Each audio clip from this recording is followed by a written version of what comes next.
मित्रांनो नमस्कार. आजच्या या अत्यंत महत्त्वाच्या अशा व्हिडिओमध्ये आपल्या सर्वांचं मनापासून स्वागत आहे. मित्रांनो, आज 16 जानेवारी रोजी आपलं जे बहुप्रतीक्षित जे शिक्षक भरती सेकंड टप्प्याचं जे पत्र होतं ते अखेर त्या ठिकाणी आज पडलेलं आहे. माननीय आयुक्त साहेबांनी त्या संदर्भाचं पत्र या ठिकाणी काढलेलं आहे आणि यानुसार येत्या 20 तारखेपासून पवित्र पोर्टल त्या ठिकाणी भरतीसाठी सुरू होत आहे. त्याच्या जाहिरातीसुद्धा 20 तारखेपासून त्या ठिकाणी आस्थापनांना त्या ठिकाणी द्यायच्या आहेत आणि त्यानुसार हे सेकंड टप्पा लवकरात लवकर म्हणजे जवळपास येत्या 1 ते 2 महिन्यामध्ये त्या ठिकाणी 2 ते 3 महिन्यामध्ये पूर्णपणे पार पाडणार आहे आणि त्या दृष्टिकोनातून प्रशासन पूर्णपणे त्या ठिकाणी कामाला लागलेलं आहे. मित्रांनो, ही आपल्या सगळ्यांसाठी खूप आनंदाची गोष्ट आहे. हा सेकंड टप्पा व्हावा याच्यासाठी आपण खूप पूर्वीपासून वेगवेगळ्या माध्यमातून प्रयत्न करत होतो. मी स्वतः देखील आमची जी संघटना आहे अटल शिक्षक संघटनेच्या माध्यमातून अगदी पहिल्या टप्प्यापासून ही भरती प्रक्रिया व्यवस्थित चालावी, सेकंड टप्पा तात्काळ राबवण्यात यावा याच्यासाठी देखील आपण खूप प्रयत्न त्या ठिकाणी केलेले आहेत. या संदर्भातच जी आपली शिक्षण मंत्री जे होते आपले दादाजी भुसे साहेब यांनी 5 तारखेला त्या ठिकाणी सर्व शिक्षक संघटनांची त्या ठिकाणी मुंबईमध्ये बैठक बोलावली होती आणि या बैठकीमध्ये देखील आपण हा प्रश्न शिक्षक भरतीच्या संदर्भातील त्या ठिकाणी मांडलेला होता. जर आपल्याला गुणवत्ता वाढवायची असेल तर आपल्याला ज्या रिक्त जागा आहेत ह्या शिक्षक भरती देखील त्या ठिकाणी झाली पाहिजे हे आग्रहाने आपण त्या ठिकाणी शिक्षण मंत्री महोदयांच्या त्या ठिकाणी निदर्शनास आणून दिलेलं होतं आणि आपल्याला त्याच दिवशी त्यांनी आश्वासन देखील दिलं होतं की लवकरात लवकर मी ही शिक्षक भरती सेकंड टप्पा राबवतोय, आपण ते करतोय आणि त्या दृष्टिकोनातून जी आपली चर्चा झाली होती, मी यूट्यूबला व्हिडिओ देखील त्या ठिकाणी टाकलेले होते की येत्या 15 तारखेपर्यंत त्या ठिकाणी याच्यामध्ये पत्र निघेल आणि साधारणतः 20 तारखेपर्यंत ही भरती प्रक्रिया सुरू होईल अशा स्वरूपाचं उल्लेख मी त्या ठिकाणी त्या व्हिडिओवर देखील केलेला आहे आणि त्याच अनुषंगाने मला हे सांगायचं आहे की 15 नाही पण 16 तारखेला हे पत्र आलेलं आहे. 14 तारखेला देखील त्याचं सगळ्यात महत्त्वाचं जे की याच्या पवित्र पोर्टल चालवणारी जी कंपनी आहे तिला देखील जो काही निधीची आवश्यकता होती त्याची देखील प्रशासकीय मान्यता त्या ठिकाणी झालेली आहे आणि एकंदरीत हा भरतीचा टप्पा सेकंड टप्पा जो आहे तो येत्या 20 तारखेपासून प्रत्यक्ष पोर्टलद्वारे त्या ठिकाणी रन होत आहे. पोर्टल देखील रन होत आहे आणि हा टप्पा होणार म्हणजे होणारच आहे. ओके, तर ह्या सगळ्या अनुषंगाने जर आपण जागांचा त्या ठिकाणी जर विचार केला तर आज रोजी त्या ठिकाणी जवळपास असं सांगितलं जातं आहे की 15,000च्या आसपास हा टप्पा होईल, परंतु खरंच हीच परिस्थिती आहे कारण खरंच 15,000 जागाचा टप्पा होईल का याच्यात देखील थोडंसं विवेचन करणं किंवा आपण त्याचा पडताळणा करणं मला आवश्यक वाटतं आणि त्याच अनुषंगाने सांगेल की पहिला टप्पा देखील आपण 50,000 60,000 जागा येणार अशी चर्चा केली. प्रत्यक्षात शिक्षण मंत्री 30,000 म्हणले, प्रत्यक्ष आल्या 20-21,000 आणि सेकंड टप्प्याला आता जर ते 15 म्हणत असतील तर 15 येतील का नाही ही खूप मोठी त्या ठिकाणी साशंकता आहे आणि मला तर थोडं कमी शक्यता वाटते की 15,000 जागा येतील. त्याचं कारण सगळ्यात महत्त्वाचं जे आहे, जर आज परिस्थितीचा सगळा एकंदरीत विचार केला तर जिल्हा परिषदमध्ये खूप जास्त काही जागा रिक्त नाहीत. थोड्याफार नगरपालिका महानगरपालिका यांच्या जागा किंवा जी स्वामीसारख्या काही संस्था आहेत ज्या विनामुलाखतमध्ये देतात. रयत शिक्षण संस्था, रयतचा तर पहिलाच प्रॉब्लेम आहे, त्याच्यामुळे नवीन जागा येण्याची नवीन जाहिरात येण्याची काही त्यांची शक्यता नाही. परंतु बाकी इतर ह्या सगळ्या दृष्टिकोनातून जवळपास त्या ठिकाणी जर विचार केला 2 ते 3,000च्या पुढं विनामुलाखत जागा येतील का नाही याच्याबाबत मी स्वतः शासक आहे आणि मला वाटत नाही की 3,000च्या पुढं ही जाईल. गेलंच 1,000 तर सांगता येत नाही, परंतु मला तर वाटतं 3,000च्या 2,000च्या आसपास 2 ते 2,500च्या आसपास देखील ही जागांची संख्या त्या ठिकाणी महाराष्ट्रभर त्या ठिकाणी असू शकते आणि ह्याच दृष्टिकोनातून जर आपण त्या ठिकाणी जर याचा पडताळा पाहायचा म्हटला तर 2 ते 3,000 3,500पर्यंत जास्तीत जास्त तुम्ही धरून चाला आणि बाकीच्या 9 ते 10,000 जागा जर आल्या तर त्या कुठालच्या येतील तर संस्थेच्या येतील आणि संस्थेच्या बी एवढ्या जागा येतील का नाही ही देखील साशंकता आहे. परंतु 10,000-1,000पर्यंत जागा संस्थेमध्ये येऊ शकतात आणि असे करून 13-14,000पर्यंत किंवा 10 ते 12,000 त्या कमी आल्या तर 10 ते 12,000पर्यंत ही भरती प्रक्रिया जास्तीत जास्त जाऊ शकते. संस्थेने जास्त जागा दिल्याच, कारण की बऱ्याच संस्थांच्या त्या ठिकाणी सुरुवातीला पहिल्या टप्प्यामध्ये नोंदवल्या कंप्लीट नसल्यामुळे त्या जाहिराती आलेल्या नव्हत्या, अशा येणार आहेत. त्याच्यामुळे गेली तरी ही संख्या 12,000च्या आसपास 10-12,000पर्यंत जाऊ पण शकते आणि अशा दृष्टिकोनातून 15,000 जाऊ शकतो.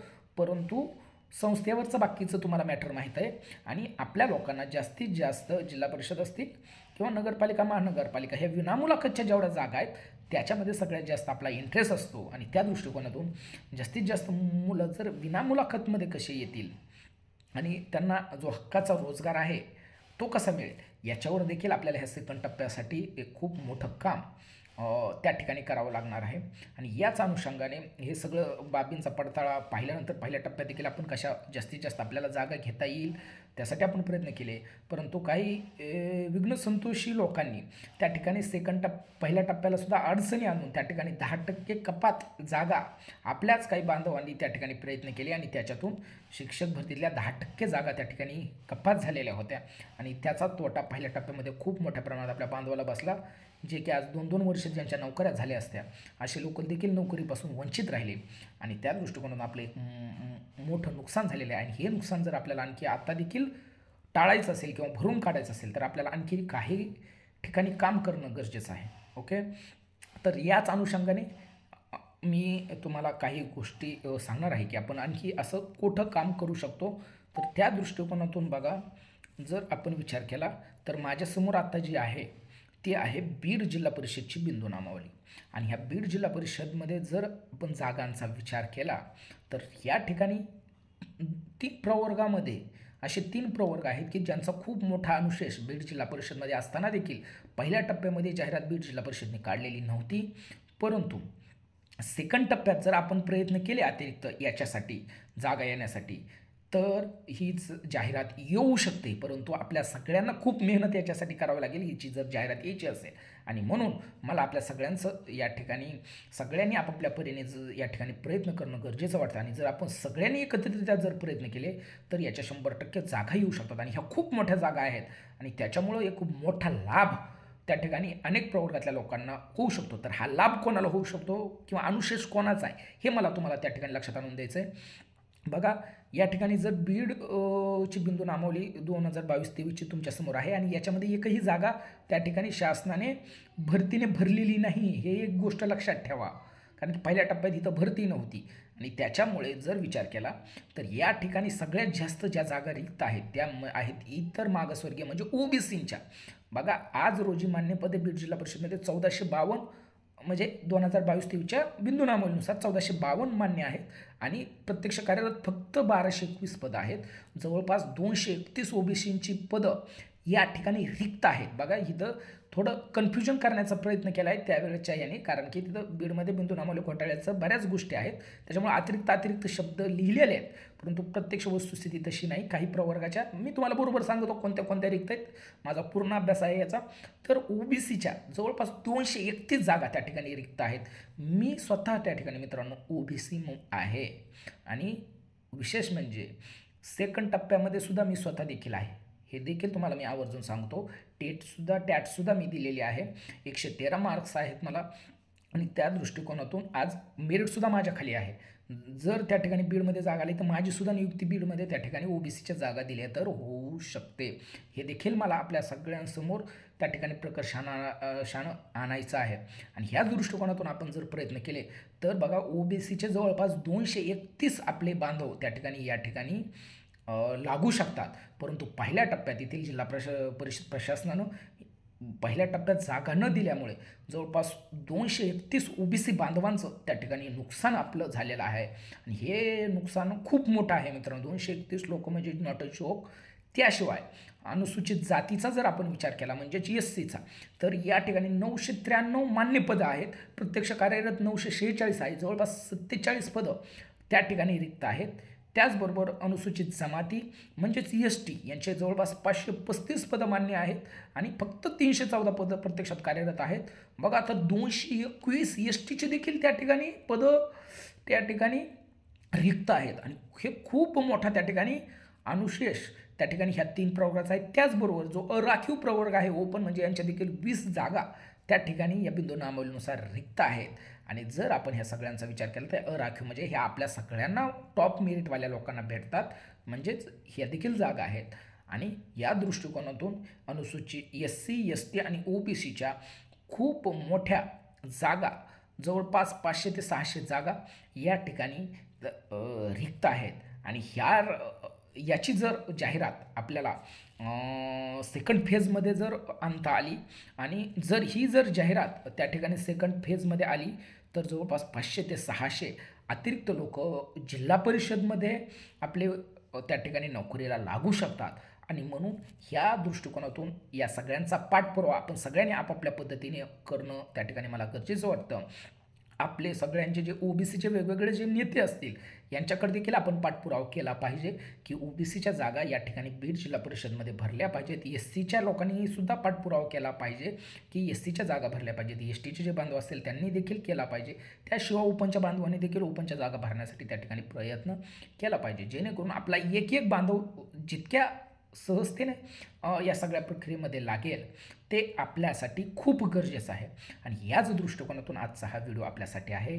नक्की मित्रांनो, आपण सगळे एकत्रितरित्या ह्या जागा कशा सेकंड टप्प्याला येतील यासाठी प्रयत्न करूयात. परंतु मला हे काम खूप बीडचं काम म्हणजे खूप मोठं काम असतं मित्रांनो, तुम्हाला सगळ्यांना माहीत आहे. आणि म्हणून हे बीडचं काम जर आपल्याला करायचं असेल तर आपल्याला सगळ्याला एकजुटीने आणि आपल्या सगळ्यांच्या साथीची आम्हाला त्या ठिकाणी गरज आहे. आणि म्हणून आपल्या सगळ्याला मी जाहीररित्या या ठिकाणी आवाहन करतो की आपल्या परीने जेही प्रयत्न करता येतील ते आपण प्रत्येकानं त्या ठिकाणी करावा. कारण की एक खूप मोठा 500 ते 600 एका झटक्यामध्ये आपल्याला जागा घेण्याची ही तर संधी आहे. आणि म्हणून ह्या जागा आपण ह्या भरती प्रक्रियेमध्ये आणूयात आणि आपल्या बांधवांना रोजगार उपलब्ध त्या ठिकाणी करून देऊयात. या ठिकाणी मी सगळ्यांना आवाहन त्या ठिकाणी करतो आणि आजच्या व्हिडिओमध्ये थांबतो.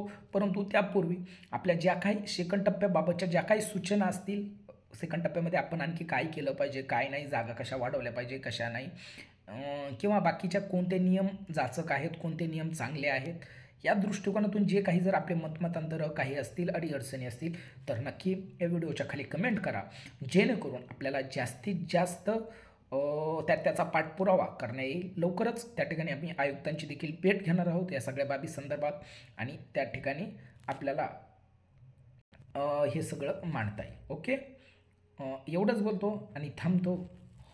नक्की कमेंट लाईक करायला विसरू नका. जास्तीत जास्त व्हिडिओ शेअर करा आणि बीडमधल्या या जागा सेकंड टप्प्याला पवित्र पोर्टलवर येण्यासाठी आपण सगळ्यांनी देखील एकत्रितरित्या प्रयत्न करूयात.